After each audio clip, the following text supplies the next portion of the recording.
If more than 75% of the revenue is untouched by you, then you are opening up the possibility to work on other stuff. And what I also say, like as an agency owner, if you make less than 120K per year, go freelancing. Because the amount of risk you're taking versus the upside, it's not worth it. If you want to be successful with your SaaS, like the building of the product, that's in most cases not the biggest challenge. The biggest challenge is always marketing and sales, so go to market. If you as an agency owner want to build a SaaS company, want to productize things, you need to make sure that a big chunk of the revenue that's being generated falls into that banking app story.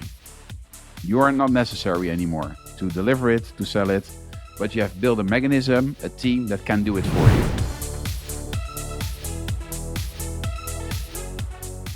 In today's episode, we're going to talk about how to start a SaaS while running an agency. It is how a lot of SaaS companies got started, but how do you actually do this? My guest today is Chris Out. He's the author of the Structuring for Extreme Revenue Growth book. Chris had a growth hacking agency himself, which he exited in 2020. Chris specializes in helping companies innovate, align teams, and create accountability to achieve exponential growth. He does this via consulting, but he would also invest into companies, so he's putting his money where his mouth is. Welcome to the show, Chris. Thank you very much, Joran. Great to be here. Nice. We're going to just dive right in. I always love to start with the basics. So from your point of view, right, we're going to talk about how agencies can set up a SaaS business. How can they benefit to develop a SaaS alongside the services they offer? I think it's a very great question. I used to have an agency myself. I speak to a lot of agency owners, and a lot of agency owners have this dream when they start an agency that one day it's not only service anymore, but they have built the service company to a certain level to give them the freedom so they can build products, build new services, and basically build things that can run without them. So an agency owner should consider this because it's most of the agency owners their dream. But if you look at it from a more tangible perspective, so let's say financial, if you want to sell at some point your agency, and if you have your own proprietary software that you use for your service delivery, for example, the multiples you can get are significantly higher. So instead of selling your agency for 5 times EBITDA, you can sell it for 7, 8, or 9 times EBITDA. And at the end, when you have a bigger agency, that can mean millions of extra money in the bank.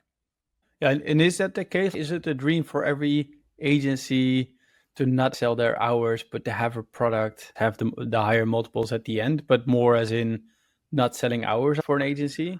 Well, the fun phrase I always hear from agency owners is the more revenue I get, the more people I need to hire. And basically that correlates for 100% into more shit, more pain, more people to manage. And when you look at the type of people that have the foundation for great agencies, are the people who are really good from a technical perspective at their work. So developers, designers, creatives, online marketeers, they were so good themselves that so many people wanted to hire them. They started to grow, and somehow they now have to manage a team of a couple of people. And there's all kinds of troubles coming in where when they started out, they didn't know that this was the dream that they were going after, but it's a dream slowly turning into a nightmare. And they think they have this perspective that if I can turn this agency into SaaS, all my problems will go away and I can actually do what I really love.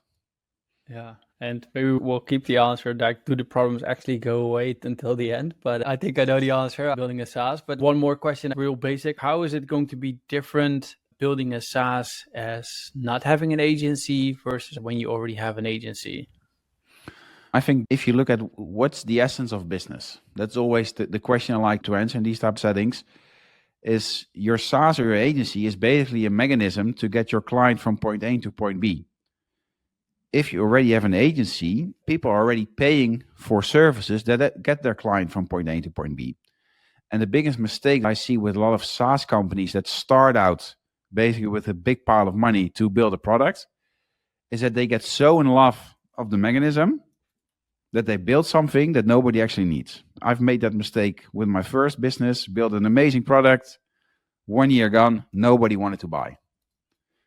And that's if you start out from a perspective that you're not in an agency context yet where people are already paying you. Because as I always say, in an agency, if you do it the right way, you're basically getting paid for doing market research. And I think that has a much greater perspective. You can build much better products. It also has its challenges, but I think that's the right way.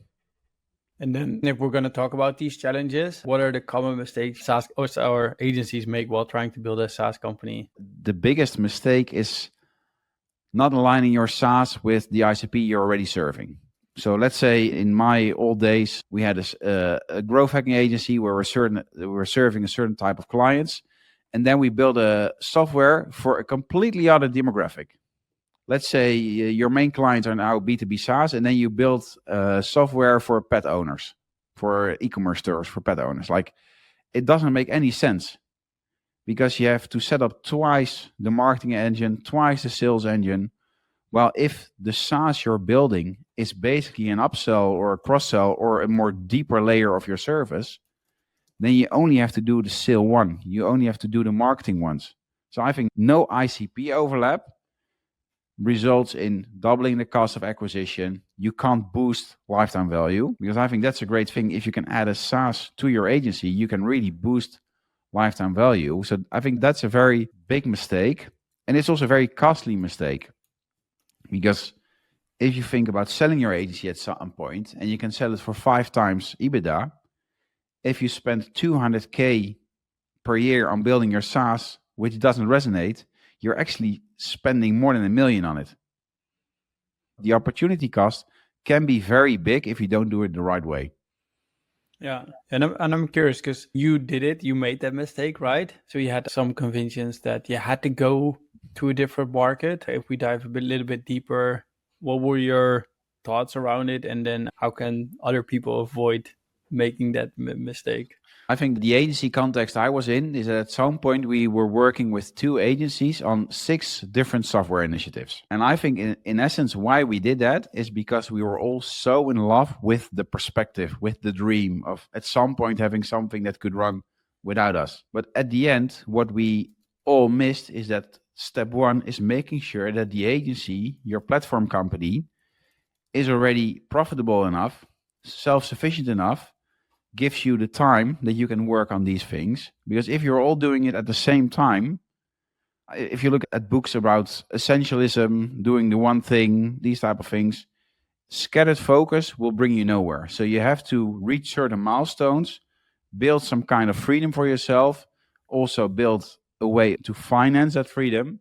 Because if you do it from that perspective, chances of success are way higher. Yeah. Yeah, when we go even deeper into this, when agencies are thinking about the dream and they are thinking about building a SaaS company, what has to be in place before they can even do it? So you mentioned profitability, you mentioned that things have to be in place with the agency. What is the foundation which needs to be there? During the SaaS Summit in Amsterdam in 2024, I spoke about the concept of untouched revenue. That's, in my opinion, one of the KPIs that give you a cold, hard truth of where you are. And what do I mean with untouched revenue? As an agency owner, as agency management, how much of the revenue that is being generated is not touched by you? So you weren't part of the delivery, you weren't part of the sales process, you weren't part of the marketing. But basically the 2 most important ones are the sales and the delivery. If more than 75% of the revenue is untouched by you, then you are opening up the possibility to work on other stuff. And what I also say, like as an agency owner, if you make less than 120K per year, go freelancing. Because the amount of risk you're taking versus the upsides, it's not worth it. So as an agency owner, you need to make at least 200K per year, because then you are doing things in the right perspective into relationship with how much risk you're taking. So if you have that set up, you can manage your agency with 1 day or less per week in terms of what you're really necessary for. So it doesn't mean that you don't have to work 40, 50 or 60 hours on your agency because you love it. That's what people always can do. But it's what's really necessary, that if you don't do it, things will burn down. And I think that's what people need to be very aware of. Yeah. Maybe then I have a misconception, but don't agencies always are involved in sales and deliverability? You can't purchase something from an agency without actually talking to them and them selling to you, right? Or am I wrong here? The distinction that I want to make is who within the agency is doing the selling. I always share this story that at some point I was speaking abroad and then I opened up my phone and I saw my banking app and I saw a payment coming in of 3,630 euros.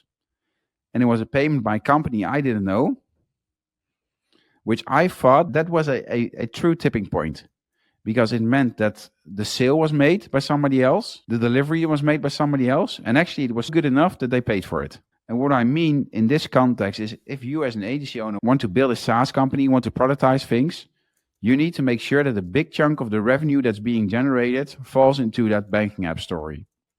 You are not necessary anymore to deliver it, to sell it, but you have built a mechanism, a team that can do it for you. Yeah. If you look at team size, for example, the bigger the team, the easier this should be. But I would say when you are at a team of 10 people, then chances are pretty high that you can start to make that tipping point, because then it's big enough that you can have somebody to manage the entire team and you'll make 200K per year with it.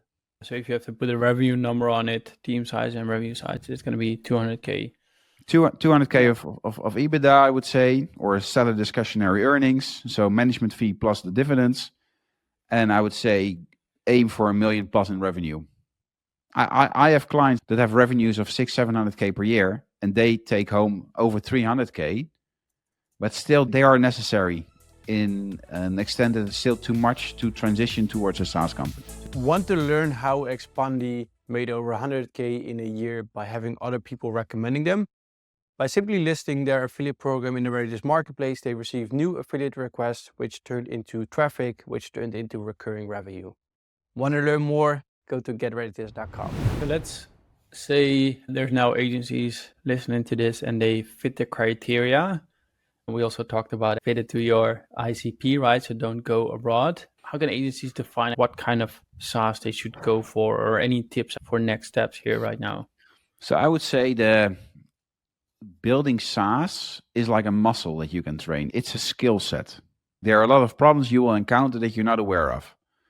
What in a lot of cases happening is that they basically take a chunk of their profit and they reinvest that in themselves to basically build a SaaS company. For example, a development agency is creating something. Hopefully that somebody else can sell it. So that's a way, but that's a very expensive way because you're doing the most advanced version at the start. So what I always recommend is start with the dog food SaaS. And you have this saying in innovation in lean startup, eat your own dog food.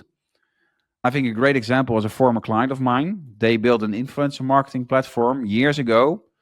And the product was this, like influencers could tag the products that they have in the picture.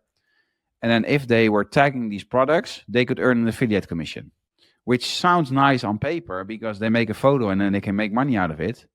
But what I already saw, it was way too difficult. So I told them, hey, do this 1,000 times yourself. Just do it for them, which kind of is like an agency component. And what they learned after doing this 343 times, that the head of growth said, you know what, Chris, this is so stupid. How can we ask people to do this? These are lazy influencers who want to make easy money. They will not do this. So they transitioned into selling campaigns. So they actually went from SaaS to more a hybrid model of SaaS plus agency. So to answer your question very specifically, I think the best way to start is to be very process oriented in how you deliver your services and then automate these services with the intention of we're not automating stuff that if it works for us, you basically have your own SaaS company for yourself that you could either white label or make it a standalone company to sell to somebody else. Yeah. But first, step one, like basically try to destroy yourself by building a SaaS company for your own services. Yeah, no, that makes a lot of sense because when you come back to the beginning, you said like you're helping clients in the agency going from point A to point B, and now you're trying to automate it.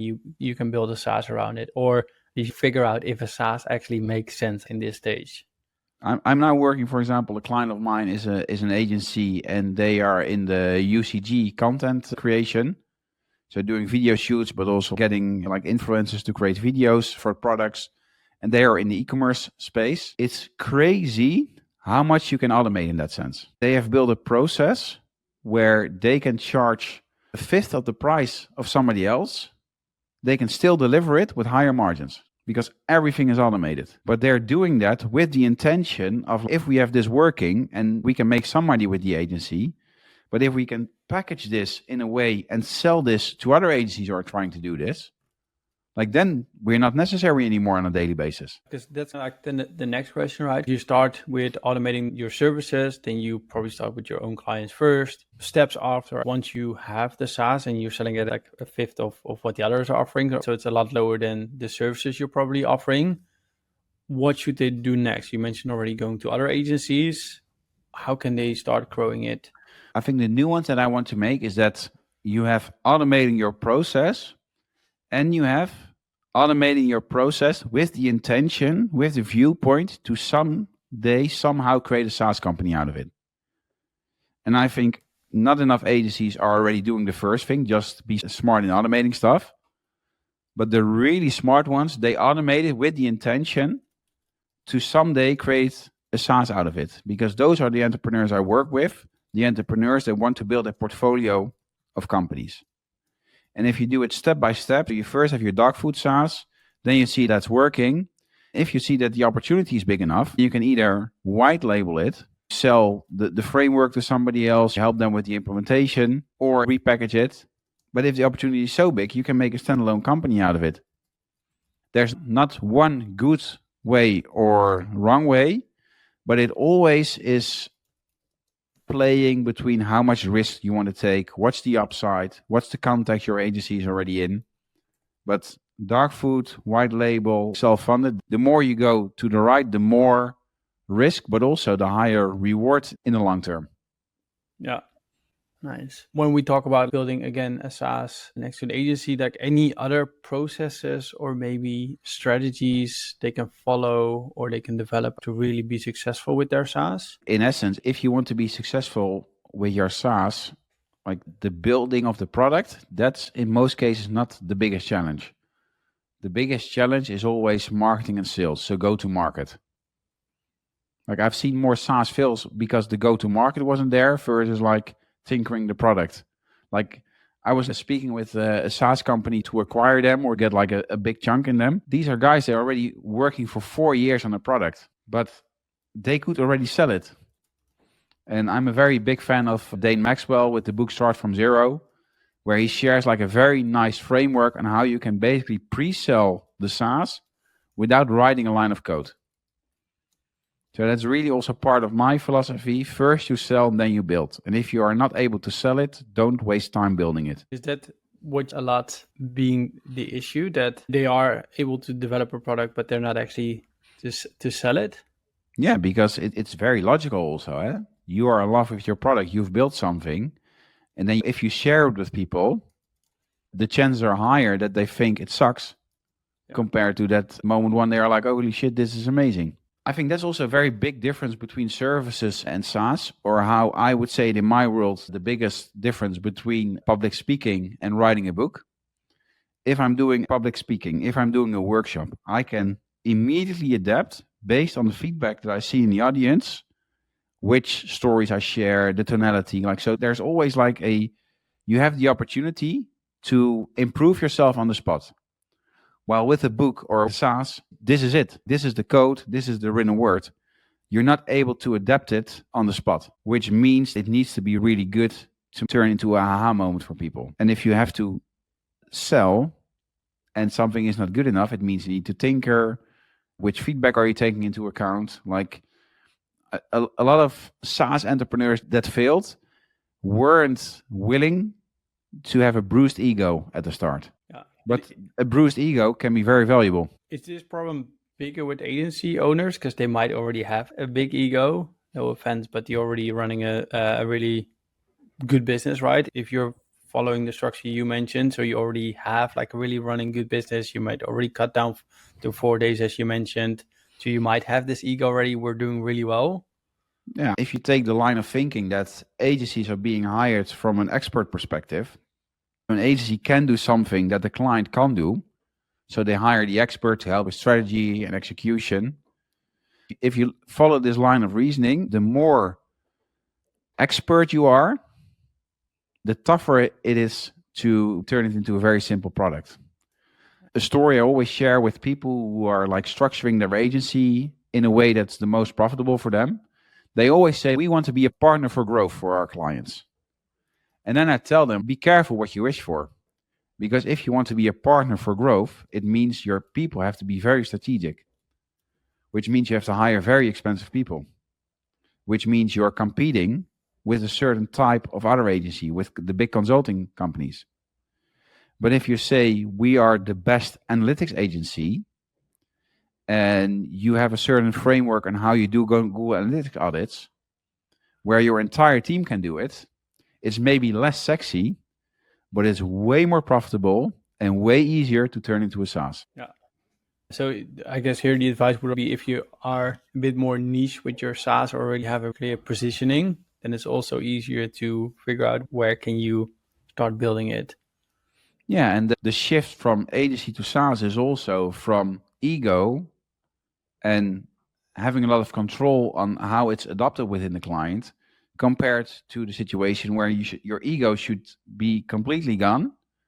And you're constantly thinking, no, that's not how I build it. That's not what it's intended for. But you have to submit yourself to how the market is eating it and using it. But that's also where a good SaaS entrepreneur can really make the difference. Because if you look at successful companies, for example, like Slack, that didn't start out as a communication platform. There was the communication platform within a video game. The video game sucked, but the communication platform, that was where the value was. Yeah. And to talk about it, this is a really good best practice on a company which pivoted. Like, any best practices on SaaS which are coming from agencies or maybe even from clients where people can learn from? I always try to think in terms of principles, because if you master the principles, like then you can use it like for the rest of your life. And I think the best SaaS companies that came out of an agency saw that a client was underserved in some way, or that they could optimize and automate their service delivery in a smart way. Instead of telling them like, hey, this is how we're going to do it, they were co-creating it with their best clients. And once they saw, hey, this is really good, then they created spin-outs into white label, into self-funded. But then it's all about removing your ego, let the market tell you what they need. Because if you really pay attention to the subtle signals that the market is giving, you can either adapt your service, create a new service compared with a SaaS, or you have a SaaS offering which can be standalone, and that works really well. Yeah. And in this case, you're also minimizing the risk, right? Because if you're going to co-create it with clients, then you already have some buy-in and you're not just developing something people don't want. And from a funding perspective, get 300K from an investor and lose 20% of your business, or get 300K from a client who basically funded the building and you still have all the equity. And maybe you make it, because this is all about creative deal structuring. You can say, hey, to build this, it's going to cost 300K, but that means for the next 3 years, you can use it for free or at an 80% discount. I know companies in my direct surrounding who got started like this, who said to potential clients, hey, we can build this for you, but it's a 250K investment. If you pre-fund it, then in the long run, it's going to be a great deal for you. And in essence, if clients are willing to pre-fund that, it's a very strong signal that you are solving a problem that's really painful. Yeah. But it's harder at the beginning to get money up front. And it's easier to sit in your dorm and create some code, and hopefully somehow someday clients will appear. Yeah, this goes in the example again. Don't write one line of code, set it first. And this is a perfect example here. Definitely. And then pre-funded, so you mentioned like giving discounts. Any other advice on agencies who now have an ID, they already have clients, maybe make it super practical? I guess, like, what would you recommend them here? So they would pitch the ID maybe with a pitch deck or with a PowerPoint. So I would say go into a conversation with them and try to ask for the money. That's basically, because everybody will tell you it's a nice deck. But at the end, like, you get the honest answer when you say, okay, it's gonna cost you 80K. Then the real objections will come. Yeah. Yeah, and real practical because we haven't written one line of code yet, and to develop, I guess the MVP probably takes a couple of months, if not longer. Like, how do you keep them satisfied, and how do you make sure that they already paid for it, so probably they can't get out of it? Then the game that a good agency is in the game of communication. So I always told my team, if a client is coming in and is asking you for a status update, you're already way off. So I think if you want to manage this process in a smart way, be very proactive in your communication. Tell them what's working, tell them what's not working, because at the end, that's how you can make a very big impact. Yeah, so be super proactive and not reactive on questions from the clients. Proactivity, that's what will work. That's the biggest thing. And always love this question because you mentioned you already had one fuck up where you were building a SaaS way out of your ICP. Any other fuck ups you can share from your journey? Yeah, it's like not ICP, no access to the market. So it's like when you're building something and you don't even know who's going to buy it, but you just think, hey, this is it's a nice tool. For example, building a tool for boosting employee engagement. Like, it's super vague, but it was a nice idea. So there was, I think the context is there was already some kind of software platform who had a template. And basically, if we would restructure the template a little bit, we thought we could sell something. But then at the end, like, we were playing with it. And then the company said, okay, yeah, if you want to use this commercially, it's going to cost you 10K per year. And we were like, okay, we don't even have clients. So it's all start with like clients first, sell and then build. And if you're an agency, that's a context where you can already do that. Exactly. So in that case, you're in a luxury position because you already have the clients. So you can already work with them. You can already have pre-fund the product. Yeah. And you're training yourself to really listen to what customers want. Because that was, when I reflect on my agency journey, one of the biggest lessons I had to learn is clients are not buying what you think they need to buy, but what they want to buy. So if you listen to them, you're able to rephrase it in their own words. You are able to meet them where they are. Like, that's when you can do the sale. And that's where you can learn and co-create together. So I think starting a SaaS out of an agency makes sure that the costly mistakes that you will inevitably learn as an entrepreneur are being made and being learned in a much less risky context. And maybe one final question before we dive into the revenue-related questions. Is it also a risky thing for agencies? Because most of the revenue is coming from the services, right? I don't know how this say goes in English, but in Dutch we say ondergeschoven kind. So it's basically like a thing which doesn't really generate that much money, so you're not going to put too much effort into it. Yeah. Is that also a common problem that, okay, they have a good idea, they did co-created something with clients, but it's not really driving that much revenue. So why would we focus on that? Because if we just focus on the services, it's just going to drive us a lot more money. Yeah. Well, in agency context, they always talk about feast and famine. So it's either you have a lot of money on the bank, clients prepaid, and everything is great, or you haven't sold enough, and you have a team to pay, and you're not able to make payroll in a couple of days. In that first instance, it's much easier to then focus on the SaaS compared to the second one, where you're all about surviving. To solve that problem, you need to make sure that your agency is predictable in terms of sales it can generate, in terms of delivery, that your team is stable enough. Because if that's the case, it makes everything else easier. It's very logical that in a lot of cases where it's not stable enough yet and shit hits the fan, the SaaS thing that is not making the real money yet, you put it away. But if you start from a vision with a perspective of we want to build multiple ventures, then it can be the most costly thing to do, to put it away. Yeah, and I think that really goes down to the foundation has to be before you're going to think about building a SaaS. Or, and that's what I said, it's not very black and white, it's all about nuance. But let's say you have a small agency, but you already see a great dog food opportunity, and it takes you 1 or 2 days to create it, go for it. Because the return on it can come very quickly. But it's the same as investing. If you invest 10 euros and you get an 80% or an 8% return, the absolute amount is not that big compared to if you would invest 1 million. But you have to start some way, somehow. Exactly. And as long as if it's dog fooding, at least you're already using it yourself. So you're going to get value out of it, as you mentioned, like right away once it's done. Yeah, and I think that's a very good nuance because value creation, a lot of people miss this. And I had a lot of instances where I built something and I didn't make any money out of it.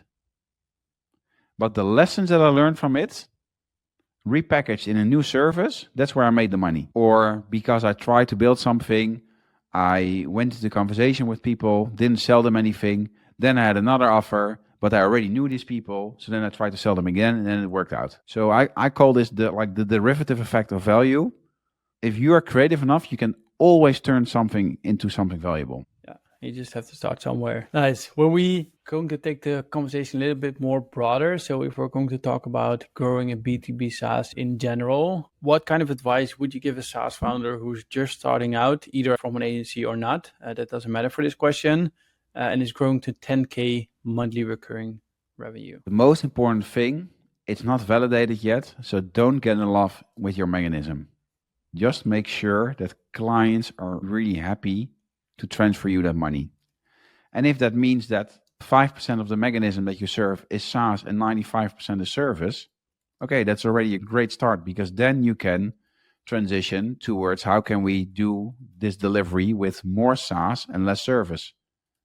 But the most important thing, it's not validated yet.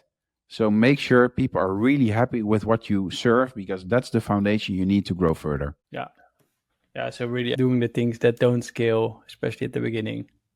Yeah, and don't feel yourself too great or too big or let your ego get in the way, because in essence, you don't have anything. Like, the market is giving you the feedback based on this information, what we got, how you're selling it, how you're marketing it. It's not valuable yet. But there's always hints in the market that can help you to make it valuable. And then getting to 10K in a structured way is already a great first step. So let's assume now we passed the 10K MRR and we're going to make a huge step towards 10 million ARR. What kind of advice would you give SaaS founders here? I would say really start with the end in mind. So are you boosting it to 10 million ARR to get a next round of funding and a round of funding after that and a round of funding after that? Or are you going to build it to 10 million ARR as a lifestyle business where you make a healthy profit and you structure your team in a certain way? So I think the road towards 10 million ARR is really dependent on why, like how is the 10 million going to serve you? In context of which goal are you doing that? And I think that's where a lot of founders make the biggest mistake, because they're growing for the sake of growth. They're building a big company. They make a very big exit on paper, but all the investors and everybody makes money and they didn't make any money. If they would have grown it a little bit slower towards 10 million and take home 1 or 2 million in profit every year, they would be free for life. Yeah, so really know, I guess, why you're growing it towards 10 million and what do you want to get out of it. And also what type of person you need to be for that. Because the type of leader, the type of context you're going to get yourself in, it's going to be very different depending on the end game you're playing. Yeah. And are you willing to make that change? Are you willing to turn into that person? Because at the end, I think that's the biggest difference between a SaaS company doing 10K MRR or a SaaS company doing 10 million ARR, is the type of person that the leader is. Because eventually, and I think that's also a very big theme in my book, like business growth is always a result of personal growth. Makes sense. I'm going to try to summarize. I guess a SaaS is an agency dream. Have something run without them. As an agency often is, more revenue is more shit. Multiples are going to be higher with a product and you already have people paying for the outcome. So building a SaaS for it is a great way.